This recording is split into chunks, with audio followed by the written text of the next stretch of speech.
An unexpected day at the bakery. Fiction. The cheesecake's eyes snap open in surprise. What? Where am I? As it surveys its surroundings, it can see other cheesecakes arrayed on the table around it. Guys, where are we? Before any of them could reply, a stocky, sweaty baker wearing headphones struts into the room singing to himself, cutting off all conversation. He continues to sing as he walks up to the table of cheesecakes and selects two at random. He hits a severely high note as he drags them over towards himself. He picks up his cake server and carefully measures out the pieces he wants to cut and proceeds to butcher both of them in front of the rest of the cheesecakes, who are screaming in horror.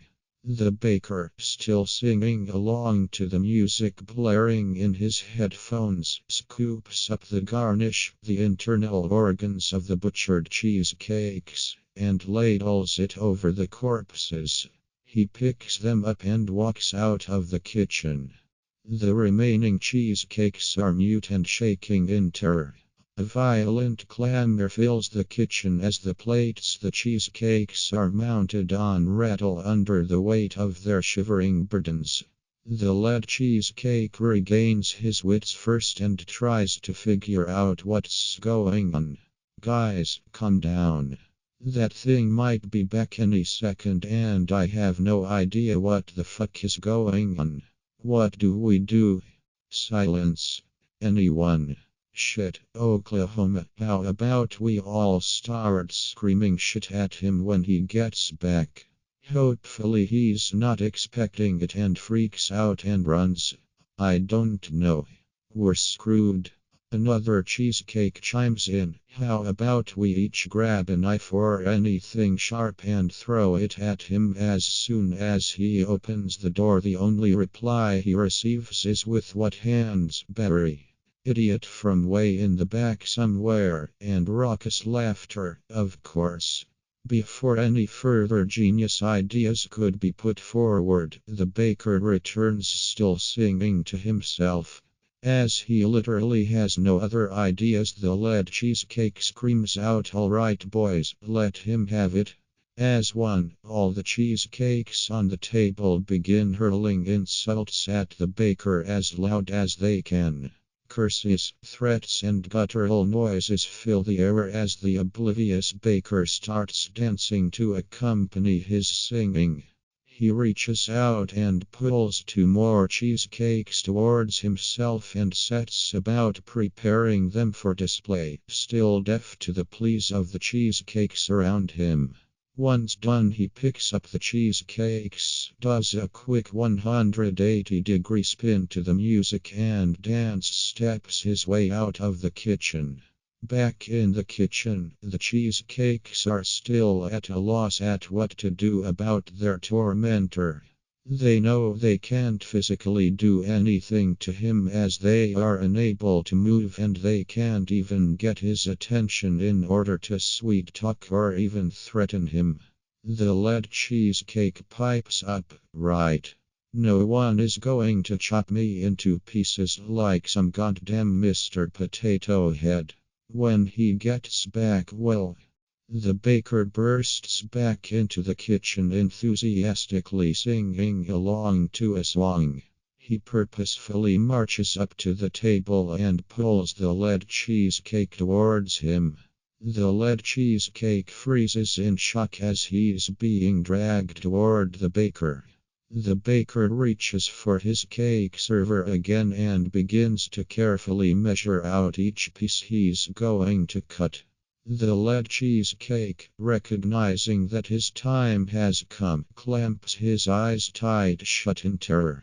As soon as he closes his eyes, he can see blinding white characters that he's never seen before appear in his mind's eye. Without knowing he even could, he begins to recite each character out loud. As soon as the last syllable leaves his lips, he simultaneously sprouts arms and legs. The baker, still singing along to the music, is caught completely off guard when the cheesecake he is about to cut into jumps up onto legs that it's just sprouted and starts angrily shaking its fist at him. The baker rips the headphones off his head and scrambles backwards. As soon as the headphones clear his head, all he can hear is the angry voice of the cheesecake in front of him. "You think you can cut me?" The cheesecake picks up a large butcher's knife from the counter and brandishes it toward the baker. "Let's see how you like being dismembered, bitch." The baker, confused and terrified, lets out a pathetic whimper and cowers in the corner of the kitchen. The cheesecake slowly advances toward the baker, knife held out ready to launch a furious attack at any second. "You've butchered my brothers, you son of a bitch." The cheesecake lowers the knife so that the tip is dragging along the table behind him as he approaches the baker. "I hope you don't think I'm going to let you off easy. I'm going to make this very painful for you and very entertaining for me." Defying all rationality, of which there was very little to begin with in this situation, the baker bursts out laughing as soon as the cheesecake finishes his threat, which infuriates him. The cheesecake lets out a primal roar and leaps at the baker. With the speed and grace of a practiced swordsman, the cheesecake strikes out with a wicked, arching, sideways blow that severs the baker's left arm above the elbow. Landing hard on the floor of the kitchen, the cheesecake rolls on his shoulder and comes to his feet in a fighter's crouch.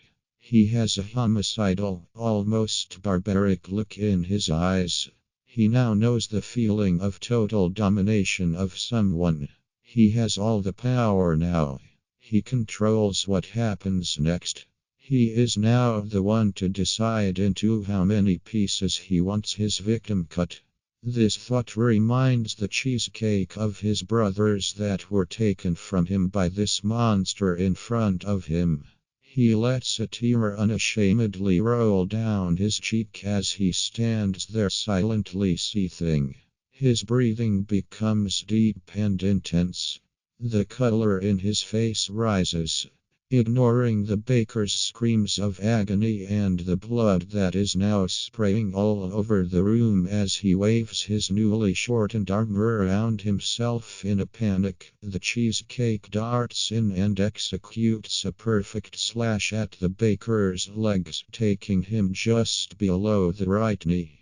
The baker's shin separates from his knee and topples to the ground with a sickening wet thud and bounces once before coming to a rest. The baker goes into silent shock and stares down at his two now severed limbs. The color drains from his face as blood spouts from his wounds. He wobbles and tries to steady himself on the counter but misses it, loses consciousness and crashes to the floor, hitting his head on the tiles with a loud crack. "Oh no, motherfucker. You don't get to die yet," says the cheesecake as he picks up a butane culinary torch.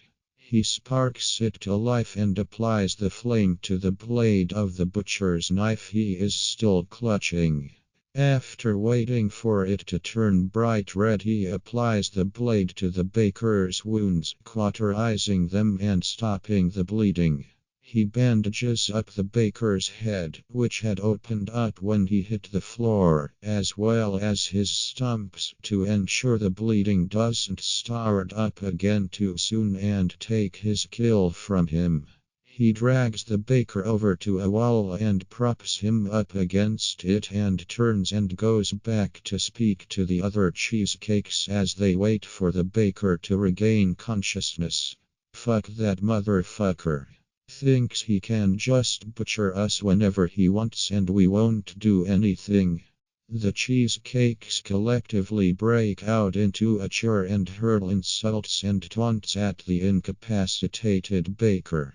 The lead cheesecake, feeding off the energy of his riled up brethren, turns and leaps back down to the floor and marches over to the now slowly squirming baker. A mighty thunder peal is heard as the cheesecake slays the mother of all slaps on the baker's cheek. We're not done yet, bud. Not by a long shot. With a sudden burst of strength, the baker levels a heavy backhand blow at the cheesecake, catching him in his midsection and sends him flying across the kitchen to hit the opposite wall. Gradually, the cheesecake slowly struggles back to his feet, a feral grin on his face. Finally, some fun, he sprints toward the baker and launches another frenzied attack with his knife. This time, however, his aim isn't to maim but to inflict as many little cuts as possible to every exposed part of the baker's body. When he's finished, the baker is left with scores of small and painful cuts all over his arm, leg, and both stumps, as well as his neck and almost every inch of exposed skin on his face. As soon as the cheesecake's newest assault is over, he drops his knife and quickly picks up a heavy skillet, and before the baker has a chance to recover at all, starts slamming him in the face with it over and over. Blood and teeth explode from the baker's mouth and splatter the kitchen tiles.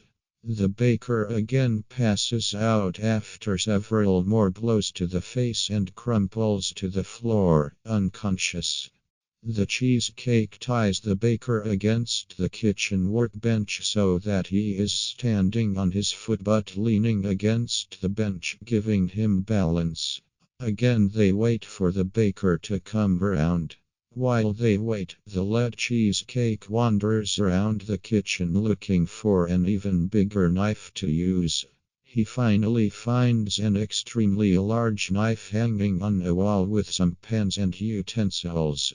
With a wicked grin, he jumps up and grabs the knife and walks back over to the baker's still form to wait for his victim to rejoin him in the realm of the conscious. The baker comes to with a sudden jolt and immediately begins to groan and sob as the agony and memories of the day come flooding back to him. He finally realizes he is tied up and tries weakly to wriggle free.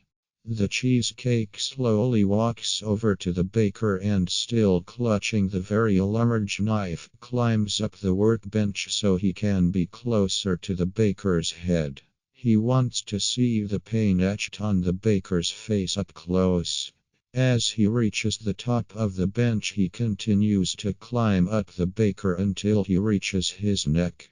The cheesecake runs the flat of the blade against the baker's throat, which causes him to attempt to lean back and away from the knife, but he is too weak and tied up too tight to do any more than move his head back no more than 2 cm.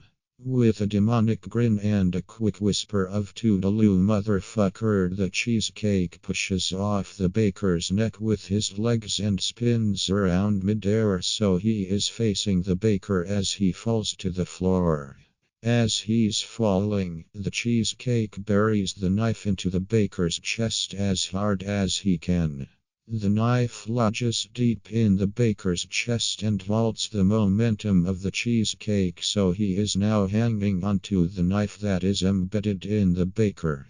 The baker throws back his head with surprising strength and lets out a howl of agony.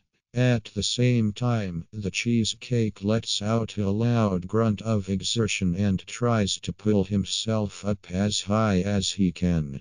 He then kicks down with all his strength and holds tightly to the handle of the knife. Suddenly, the baker's chest plate gives in and the large knife cleaves through bone and cartilage and sinew as the cheesecake plummets to the floor, opening the baker up along the way. The cheesecake lands nimbly on his feet, knife in hand, followed a mere second later by a flood of blood and a rush of guts and organs as they rain down on the cheesecake like the sudden release of an elephant's bowels as a squirrel walks under its tail. The cheesecake loses his footing on the suddenly soaked floor and the weight of the baker's viscera landing on him. He slowly regains his feet and shakes as much of the gore off himself as he can. He looks up at the body of the baker, still tied to the workbench, torso ripped open and exposed with traces of intestine and bodily fluids still slowly making their journey to the pile of guts on the floor. He can't help but smile. It doesn't bring them back, but at least he met the same fate my brothers did. He turns and walks back to the display table to the sound of chairs and plates breaking as the cheesecakes lose control, celebrating what their leader had just accomplished. Suddenly feeling the need to be alone to process everything he had seen and done that day, he abruptly turns away from the table and toward the front door of the bakery without saying a word. As he reaches and opens the door, he realizes he has left the others with no means to escape and didn't even utter a syllable before leaving. He stops with one foot out the door. He suddenly feels the urge to help his remaining brothers. Holding the door open with his left hand, the cheesecake turns to the other cheesecakes, still stranded on the display table, and clears his throat dramatically. "Oh, my children, lend me your ears." A pregnant pause is followed by bellowing laughter as the cheesecakes collectively release all their pent-up frustration, fear, and grief that they had experienced that day. Everyone is silently thankful for the brief moment of merriment, even if it was brought on by just about the least humorous sentence ever spoken. No, seriously. We've been through some shit today. We have to take the positives out of it. For one, we pulled together as a unit when shit hit the fan. You can't ask for much more than that when the chips are down and you're facing certain death. Also, he dances a little jig as he continues his speech. Check this shit out. Limbs, motherfuckers. Immediately, several cheesecakes yell out, "Hurry up and tell us how to grow them. Stop showing off, dickhead," and other various yet similar jibes. The cheesecake acknowledges their frustration and impatience. He takes a deep breath and says, "Relax, it's actually really easy. All you have to do is close your eyes and take a deep breath. Relax your mind and you'll see." Suddenly, a passing German shepherd sticks its head through the open door and snatches up the cheesecake and in one quick motion swallows him whole and bounds off down the street. Realization slowly sinks in that the remaining cheesecakes are stranded to slowly melt to death, with their only company being the baker's corpse and its horrendous smell.